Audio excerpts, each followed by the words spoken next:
Ooh, see that? It's called short lighting. And I switched to that setup because in today's studio session, there's a lot of it. In today's video, I'm going to take you behind the scenes to a studio portrait session with a photographer. I was a photographer with a musician named Corey Glover for his EP promotional materials. So I'm going to take you through on Lightroom, and I don't want to go over the settings and the equipment used in every single shot. So if you guys want to see those settings, just know they're always in the top right corner in Lightroom. You can see the aperture I shot at, the focal length, the shutter speed, and the ISO, and then I'll talk about lighting for the shots. Lastly, when it comes to lenses that were used, if you see 85mm, that's the 85mm G Master, the f1.4. If you see 50mm, that means it's the Zeiss 50mm f1.4, and if you see 35mm, it's the Zeiss 35mm f1.4. Also, over half the images that we're going over are straight out of camera, so they are with no adjustments. They're not the final delivered image. And in the case where I show you guys the final images, I'll try to show you how that looked straight out of camera, just so you can see what the lighting looked like without any adjustments made. So when Corey first came in, we started off using window light, and we shot in front of this cloth backdrop that I have. Now the window light in my studio is actually pretty nice because it's a completely diffused window and it's really large. It runs the whole front entrance of the building, which is almost 20 feet of window. So it produces very soft light and very directional light, and there's no chance for harsh lighting coming through since the entire window is diffused. But really the whole reason that I started out using natural light is just to warm the subject up to the camera before I start breaking out like multiple octaboxes and these big flashes that are going off in his eyes. I just want to get pointing the camera at him, taking these breaks to talk to him so he can settle in and get comfortable with the idea of being photographed for quite a while. So really I'm just getting simple shots here, very simple directions, little adjustments, getting a little bit closer to him throughout the shots, but really none of these are any of my visions that I have in mind. Like, this isn't the final product that I'm going after. It's really just a comfort technique. Looking at the metadata, at 123 I took my first shot of him, and at 138 I took my first shot featuring a strobe. So I gave about 15 minutes for him to warm up in there before I started bringing lighting into the mix. You're not seeing all the shots in here. I'm just showing the ones that I can demonstrate with lighting. And the only select that we even really chose with the natural lighting was this first one,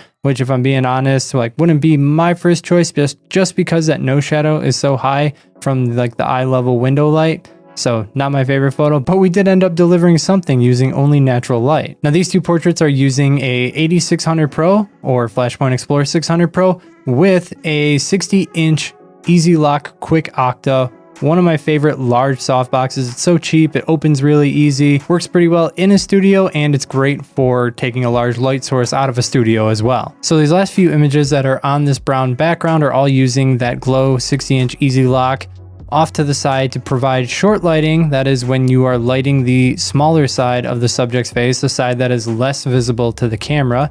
We did have one select out of this. This is something that we actually ended up both liking here. Nice dramatic portrait. Now, if you'll notice in the raw images, like this one, he's almost completely pitch black. In fact, we might have even clipped details here. Yeah, we've even clipped some shadows in this area. It's that dark.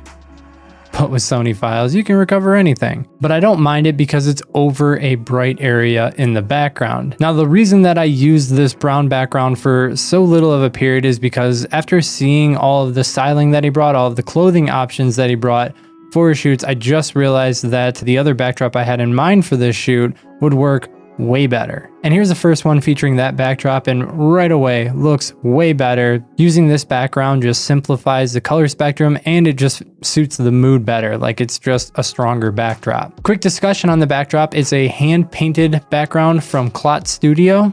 For a while now I've been eyeing a few gravity backdrops, but I cannot justify them just based on how expensive they are and how little I am actually shooting in the studio. Also, before you suggest that I just hand paint my own backgrounds, I am the worst painter on the planet, which is ironic considering my dad paints for a living. Anyways, Clot Studios has a ton of options and they are far cheaper than other places such as gravity backdrops. I'm not saying they're the same quality. I have no idea what a gravity backdrop is like in the flesh or in the canvas, but I do find that these Cloud Studio backgrounds work great. They have beautiful texture and color options, so if you're in the market, check them out. Got them linked in the description below. So I said I didn't mind the shadow on the earlier portion, but as soon as we flip to this background, now I would have shadow on shadow, like a very dark background, very dark side of the subject.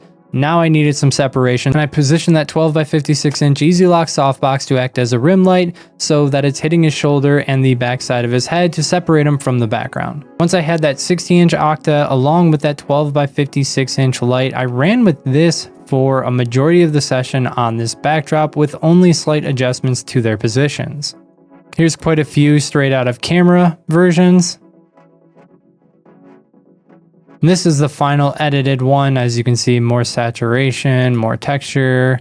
That's what it looks like straight out of camera. All right, here's another one. Really like these ones where he's sitting on the amp. Just really like how we've got the key light, creating that short lighting on him. So the big thing that I was careful about here was just making sure that that rim light wasn't too powerful. I just wanted a tiny bit of light to kind of illuminate and make sure that you saw that he has an ear, and kind of put a little bit of light on the dark shoulder of this jacket and by his hat.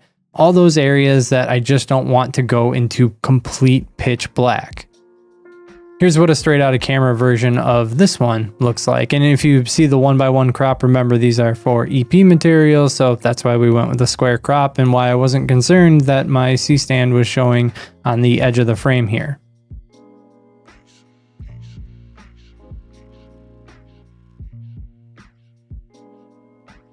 Here's another final delivered image. Let me again show you what this one looks like. That's what it looked like straight out of camera.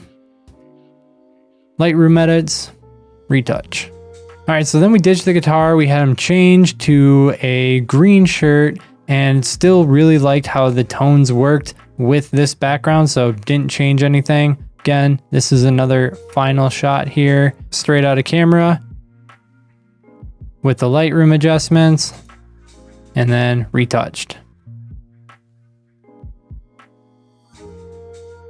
Now I really love like this one straight out of camera, but here's the edit that we actually went with. He liked the clean one rather than the one with the guitar neck showing. Now in this image, you can see the rim light, the light from behind him is much brighter. You've got the key light right here that's creating this light on the top of his hat and the front of his face, the short lighting on the front of his face. You can see the big old catch light just out of frame, lighting the front of him a bit, and then it's all dark in the center, in like the body, the core of our subject. And this just goes from both lights being positioned slightly behind the subject, at least from my perspective. The lights are behind him, firing back towards him. So all you're seeing is the light at the very edge of the softbox that manages to wrap around him. Light doesn't wrap, but this is the light that managed to travel in a straight line right towards him. Don't let anybody tell you otherwise. All right, and then we shifted to a pure white backdrop, and this one had a lot more lights to it. So this setup has two 12 by 56 inch strip boxes, and those are actually firing light at the background. The key light is a 28 inch beauty dish just to make for a contrasty key light, and there is no grid or diffusion because Avens broke them when he visited me. Otherwise, I probably would have used the diffusion on it. By the way, this 28 inch beauty dish is not available for anybody to purchase, so I can't link it in the description. And then we've got a 65 inch white umbrella for on-camera fill. All the lights have 8600 Pros, or one of them must have been an 8400 Pro because we only have 3 8600 Pros in the studio, but yeah, all 600 Pros or 400 Pros. And then we've just got a V-flat to bounce even more light back up to the dark side to make sure that the low side of the arm and the guitar isn't too dark. So with that lighting setup, there are no long, soft, gentle transitioning shadows in this image. In fact, everything is just kind of filled in unless it's something like the wrinkle of the shirt. Because all that light is downward, again, those shadows don't get filled in too well. So it's still got some punch to it, but this is also really flexible because I was just having him play. I'm not lighting for a specific head position here. So this gives him the freedom to like move around and get comfortable and play, and allow me to just kind of fire away with some lighting that's going to work well in a lot of different instances. Now I do know at some point I flipped the key light just to light him from the opposite direction as well. I'm not even sure exactly where that happens because like there's so many lighting sources, it's really difficult to see. It almost looks like this image the key light would be on the right hand side, just because we've got the shadow right here on his nose. So here's an original of one of these. Like you can see, we barely had any extra space in the backdrop. I'm pretty free with this because again, I know that we're delivering square images at the end, so I'm not really worried about this extra space on the sides, but getting in a little bit closer with the 35 to get some distortion in the headstock of the guitar, which is closer to me, just to kind of create a more close portrait. Now, here's a little interesting studio tidbit. There was a portion where I wanted to be firing up into the subject. That way I could kind of create more of a stage presence or more of a hero presence for the images to kind of make it look like more performance oriented. But because my studio ceiling is only 10 feet, if I would have tilted up, gotten low, tilted up the camera from the perspective that I was at, I would show the background rolls behind them and maybe even little bits of our ceiling, and they would even kind of go low enough to be right behind his head in the images.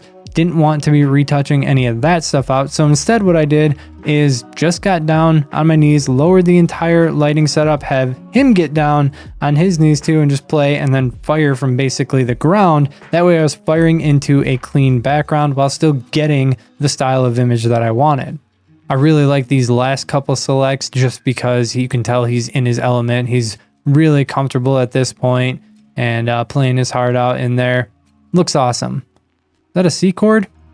And the final setup that I played around with was getting rid of the beauty dish as a key light, replacing it with the 65-inch white umbrella that I was using as a fill light, and then flipping the V flat from white to bounce light. I flipped it to the black side to act as a negative fill. So a ton of things happen here. A, the key light gets way softer, so we get a much more gentle shadow transition. B, the fill light is gone, so now we have nothing filling in those shadows. And then we have negative fill with the black side of the V flat, actually reducing the amount of light on that side. And that's how we quickly go from something that is bright and well lit from both sides to something a little bit more dramatic.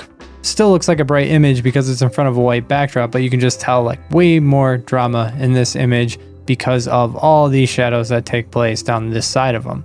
Now, the reason that we shot on white is just so that we had something that A, we could manipulate if we needed to. We can literally carve them out of the background. B, it's kind of got like a Bruce Springsteen cover vibe, so it just looks clean, simple. I think it would work well as a cover option as well. And lastly, because when he showed me some inspiration ideas, he had a few that were double exposures in there, so I could tell he was really drawn to that. So I didn't plan on being able to do any live double exposures here because this is all in studio, and my options for getting other things to double exposure with in studio are limited. But I just knew if I shot them on white, then I could easily do the same effect with another photo in Photoshop after the fact. And that's exactly what we did for the use of double exposures. I just went to Unsplash and found some options that would work. And the reason that I did this is because we weren't even sure that would be the final image that he went after. So I just wanted a simple process to give him some images, and I didn't want to try and bill him for something like going out and doing double exposures when I wasn't even sure if we were going to end up using one. So I browsed Unsplash for some Americana and just gave him some options to see if he even liked them. And even though he didn't end up using it, I really liked this one that I created using an image of some trees by Jay Mantry. Hope you guys enjoyed and learned something. If you did, leave this video a like. Let me know in the comments if you want to see more of these BTS style videos. I personally like doing them more than reviews. And subscribe if it's your first time here. And until next time, keep on shooting.